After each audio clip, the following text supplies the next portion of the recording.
শ্রীমদ্ভাগবতম প্রথম স্কন্দ সপ্তম অধ্যায় শ্লোক 9।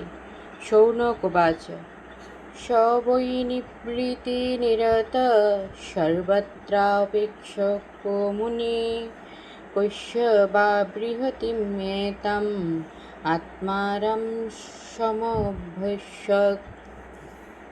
শৌনক উবাচ,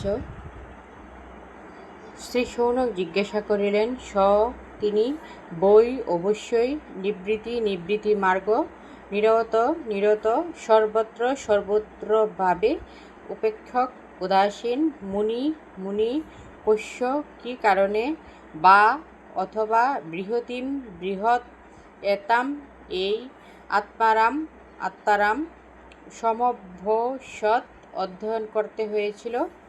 অনুবাদ: শ্রী শৌনক সুত গোস্বামীকে জিজ্ঞাসা করিলেন, শ্রী সুখদেব গোস্বামী ইতিমধ্যেই নিবৃত্তি মার্গে নিরত ছিলেন এবং তার ফলে তিনি ছিলেন আত্মারাম।